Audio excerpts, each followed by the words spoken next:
I'm going to share with you how I stay productive 99% of every day and make it feel easy. This is what allowed me to become a millionaire by 27, sell multiple companies, and actually learn to love my life, even though I grew up with crippling ADHD and still deal with it today. So if you feel lazy sometimes, burnt out, overwhelmed, or stuck in the hamster wheel of work and life, I was there too, but the ideas I'm about to share with you are what got me out of it.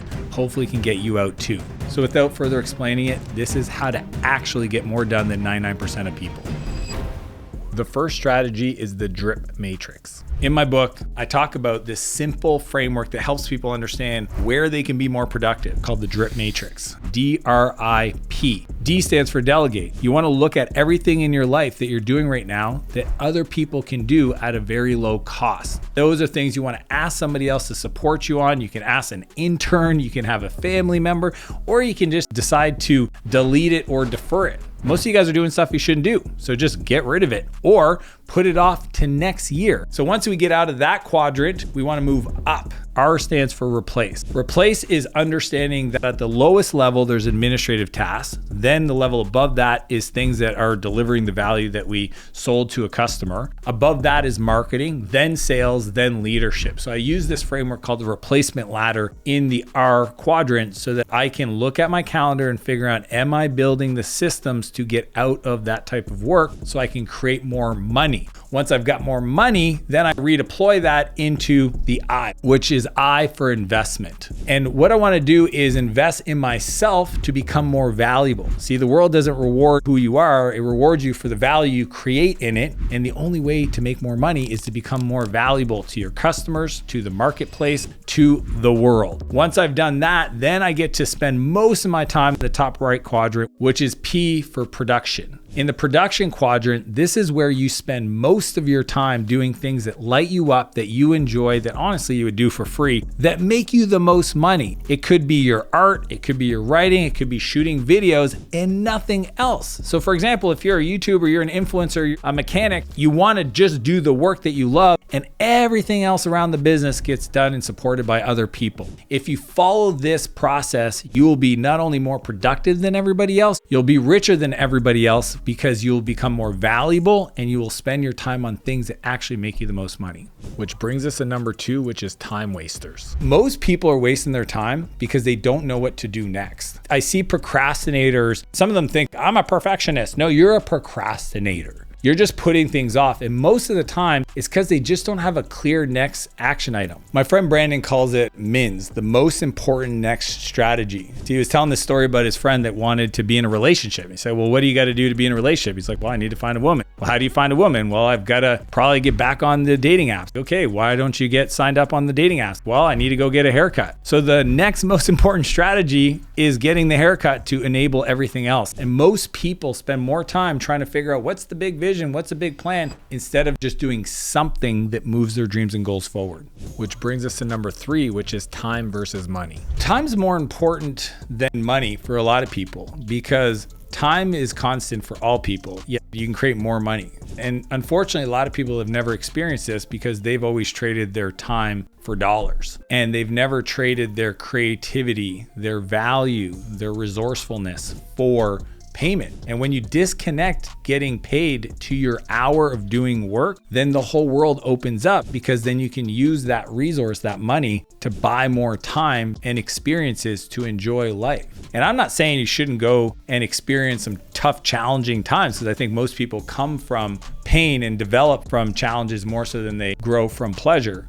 But money buys time, money buys freedom. Being rich enables you to live a quality of life that you probably didn't growing up. It's why you have a desire to be more successful. The whole point of being more productive is to create more per unit of time than other people. And the way we do that is with leverage. So you need the money to pour into the activity of time to create the leverage so you can be more productive. And that's why I think time is more important than money. Just most people waste a lot of time to save money when they should spend more money to buy back time.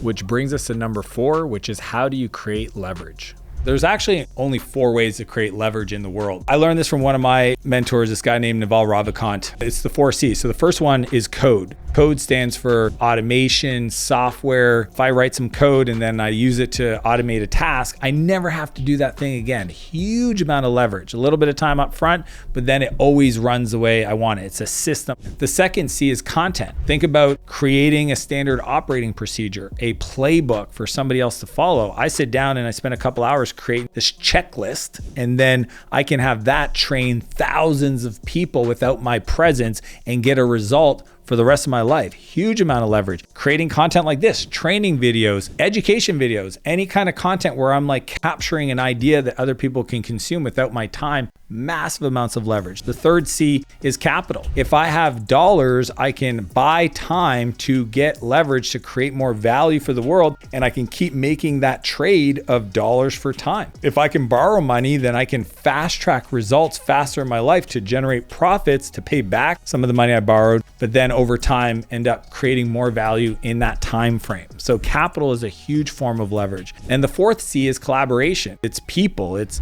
understanding how can I work with other people? How can I lead them? What is my communication style? How do I get the most out of somebody? How do I develop them? And most people don't spend enough time trying to learn how to work with a team. So the 4 C's, if you look at these 4 key skills from collaboration, content, code, and capital, you have the opportunity to create as much richness as you want in your life if you decide to master these 4 skills. Which brings us to number 5, which is productivity blockers. The thing that stops people from getting things done is typically a lack of motivation to just do the work. If anything, what I've gotten good at over the years is just being willing to do the boring work over and over and over and be consistent. I mean, if you think about what does it take to have a body with muscles, it's doing the same thing every day for weeks, months, years to get results. And I think oftentimes I always say that one of the most valuable things I have is my ignorance, not knowing how long something's going to take, but being willing to commit to a process and showing up every day and focusing, following one course until successful. That's what focus stands for.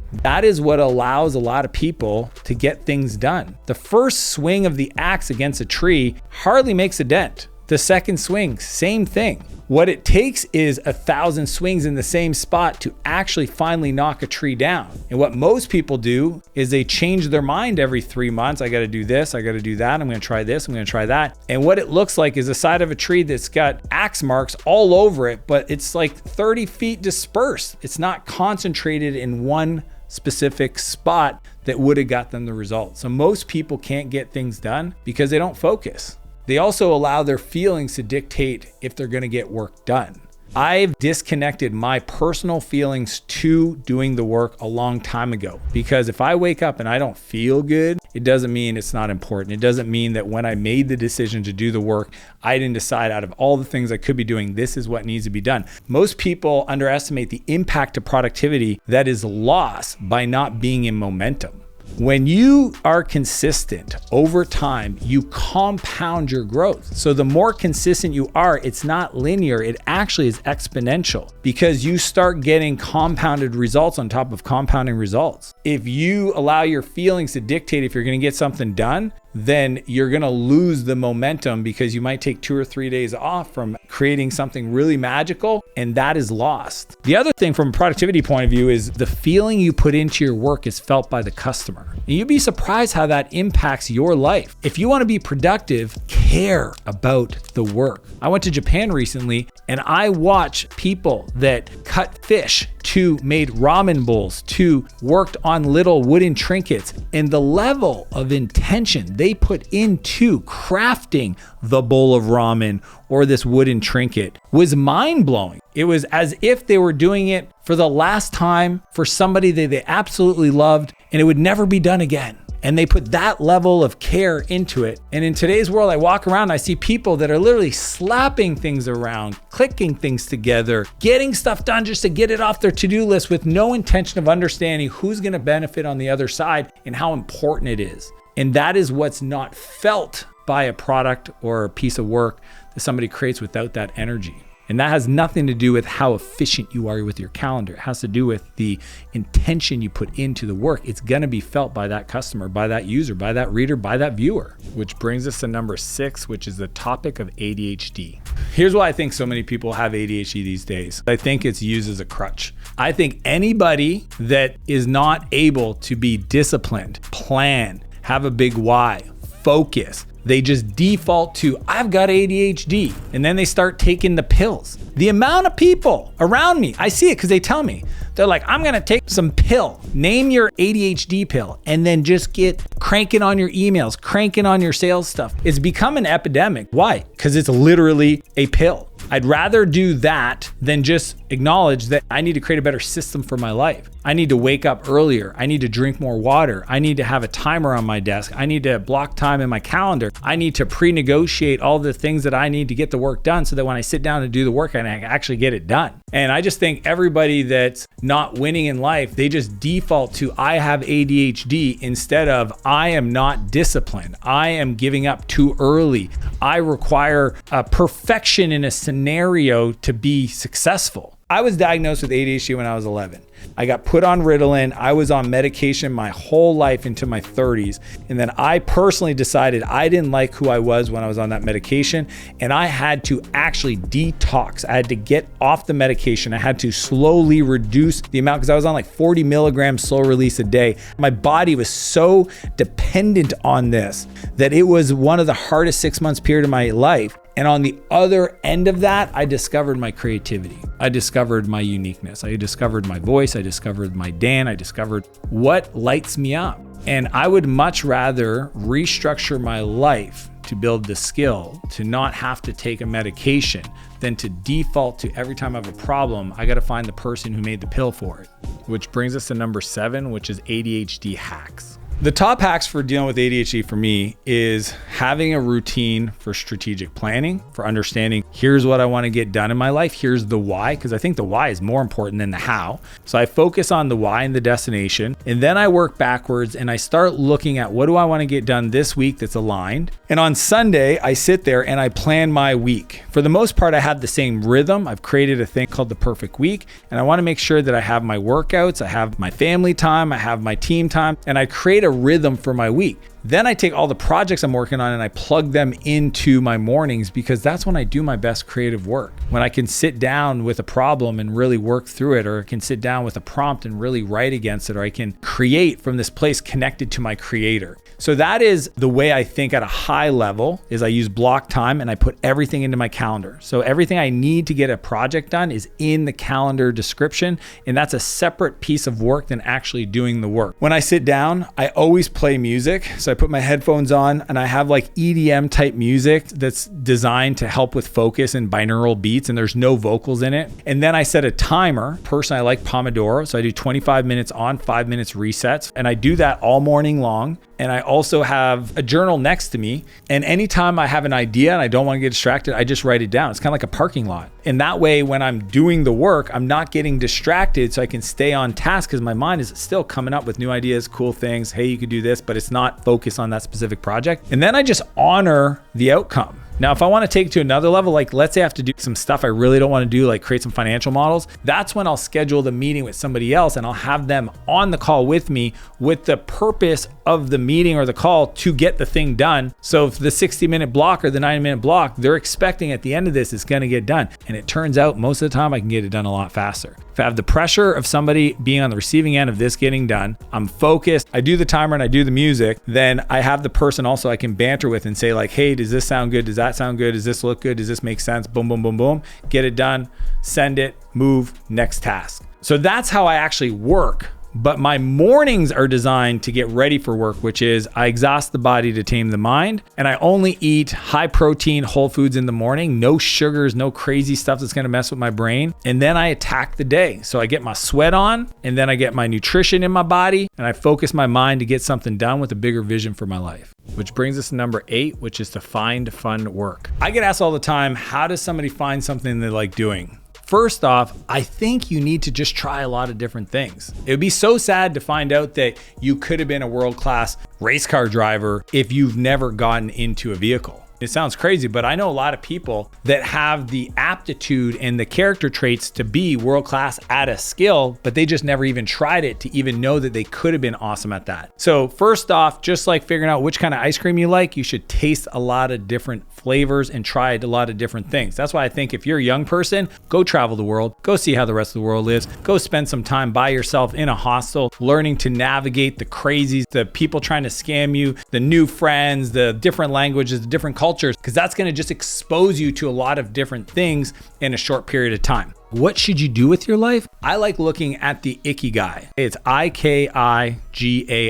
So it goes through these 4 questions. First one is, what are you good at? Above average than normal people. Look at that bucket of things. Then it's, what do you love? Of the things you're good at, what are things that you actually enjoy doing that you could spend hours getting lost on doing more of? The third is, what does the world need? What are the problems out there in the world that you can solve with your skill that you enjoy doing? And then the fourth area is, what can you get paid for? Because those things may not result in people wanting to pay you a lot of money to do. If you look at those 4 questions, at the center of that is your purpose, is your beingness, is your uniqueness to bring unique value to this world and be hyper productive. Because Steve Jobs said it a long time ago. He said the reason why we need to be passionate about our work isn't because it's required to do great work. It's because if you want to do something big, you will hit a plateau, you will hit a wall. And because you're passionate about solving that problem, unlike everybody else that isn't, they would have gave up. You keep going. And passion is required to keep going when most people would have given up because it looked illogical. And to many people, the fact that you keep going because all those 4 things are true is the reason why you're going to be successful, because you're willing to do it for long periods of time. Which brings us to number 9, which is the number 1 productivity hack. So this is the number 1 hack that I've seen every high performer do, and that's building a foundation of habits. And the reason why, if you think about it, if you don't have these habits that are daily, weekly, monthly routines, then as you add new things on top of your life that are supposed to make your life better, if you don't lock in the habits of success, then that new thing will be installed on top of quicksand. There's no foundation. And I see this all the time. People, they're like, I want to go do this, but they don't even have basic habits in their life. They don't have a consistent time they wake up. They don't have a consistent time they go to bed. Most people's productivity problems would just be solved by going to bed on time. Most people don't have a routine for taking care of their body, their energy, their mindset. And because of those habits not being in their life, then every time they go try to do something new and cool, it just falls apart. Oftentimes people ask me, what do you do to be successful? And it's not what I do, it's actually what I don't do. I don't have an addiction to drinking or vaping or gambling or watching video games or the news or sugar. I've taken things out of my life so it created space for me to move forward. Habits are my way to protect me against me by being more productive, by having those things in place so that I can keep stacking new productivity habits on top of so I can build a bigger life. Which brings us to number 10, which is learning to let go. One of the biggest ways to grow is to learn to let go. And that skill, that mindset, that activity is probably the best way to become one of the most productive people in your world, by learning how to create a checklist, have somebody else follow it, coach them up, and then you get working on yourself and being more productive in your hour. Which brings us to number 11, which is the resistance to letting go.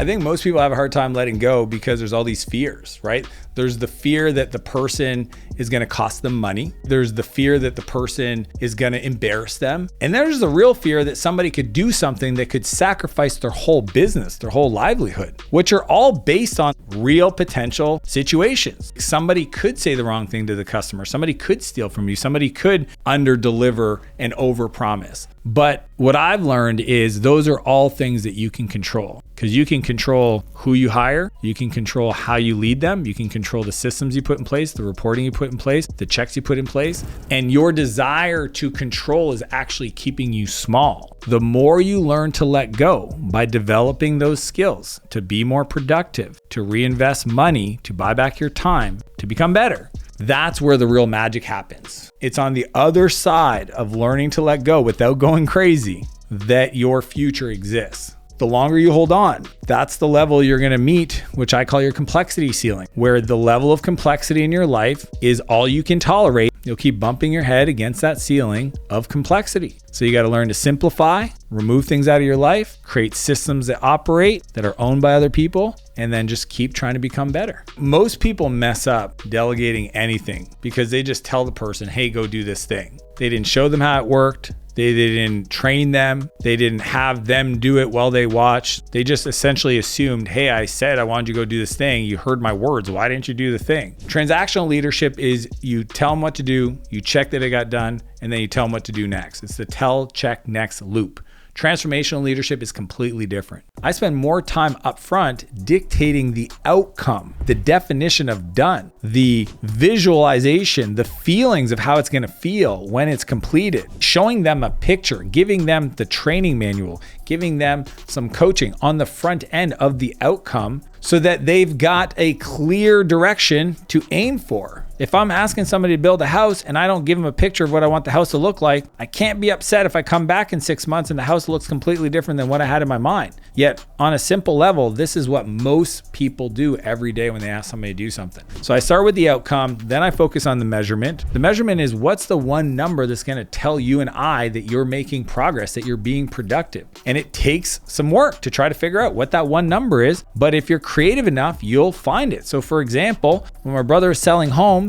and he had other people doing the weekend open houses, we set up a counter on the door to measure how many people walk through the front door. We also set up pneumatic sensors in the streets to measure how many cars came into the neighborhood because we were running ads in that neighborhood. We had these baselines for how many cars drove into the neighborhood based on the ads. Were they working or not working? How many of those people ended up pulling into the driveway and walking through the front door? And that way he had a report every Sunday that he reviewed on Monday of how well the open houses did for his business. Now that takes creativity, but that's measurement. And then the third is coach. And coach is very unique versus telling people what to do. See, most people criticize the action that was done. Hey, you didn't do this right. What I want you to ask yourself is, what was the principle, the philosophy around the thing that they violated? Because it's not that they didn't close the door before they left the office. It's that they didn't take care of their environment. So let's talk about that. What does it mean to be accountable for your environment? It means that when you're the last person to leave, everything gets put back so that when the new person comes in the next day, they see a fresh, set up office environment.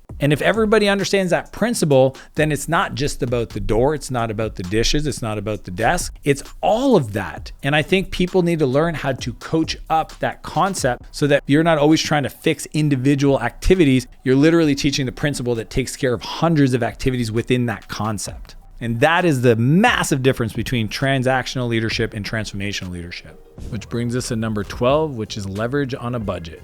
If you don't have the money, then you just got to look at how efficient you're being with your own time. I know some people that want to be more productive and they don't know how to type 80, 90, 100 words a minute. They've never heard of automation, tools for email notifications, automation, Zapier, or many of these other software tools that allow you to connect and create systems and flows that it's almost like writing software code for your life. They don't consider that instead of spending all this time driving around and picking things up and running errands, they could use the apps, right, to have things brought to them, to purchase things online, to audit their calendar for where they're being inefficient with their time. The same thing could be said for just planning and like sitting down and saying, okay, instead of spending money to hire somebody, how about you plan your week so that every time you sit down to do work, you know it's having impact on your future goals. You stop saying yes to things that you don't have a clear understanding of how it supports your dreams. You don't allow for bleed time. If a meeting is 30 minutes, you don't go 47 minutes, you stop at 30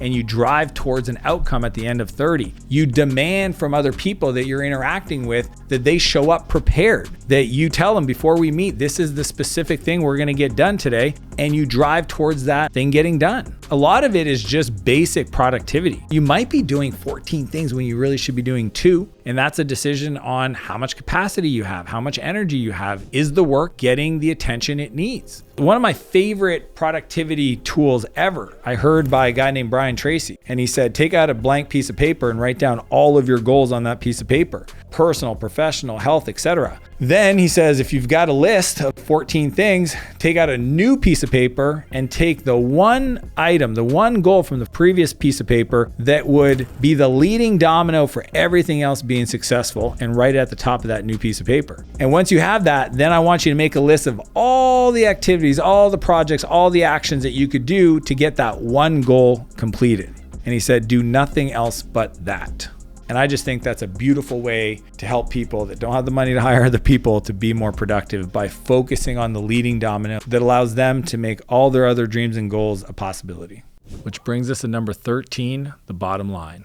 Here's what I hope you take away from this video, is that you stop acting overwhelmed. You stop acting out of emotion. You stop doing it to yourself. Because I know there's a lot of really successful, high-performing people that they're like, I'm doing it. And what happens is you overwhelm yourself, and then you can't work for 3 or 4 days, and you lose that momentum. You create so much pressure on your need to perform at a high level that 80% performance over a 6-month period, you just don't think that's enough. And when you can actually design a life that is a rhythm that you never have to retire from, that you're consistent at, that you every day follow that routine and it compounds over time, that's what I hope you get from this. Because I'm not impressed with the guy that goes to the gym for 3 days and lifts massive amounts of weights. I'm impressed with the person who goes to the gym for 3 years, every day, consistently, and focuses on getting results. It's not what you do a little bit of the time that's going to get you some wins. It's what you do consistently over time that's going to allow you to create a huge life. That's how I get more done than 99% of people. If you want to learn my 21 principles of success, click the link and I'll see you on the other side.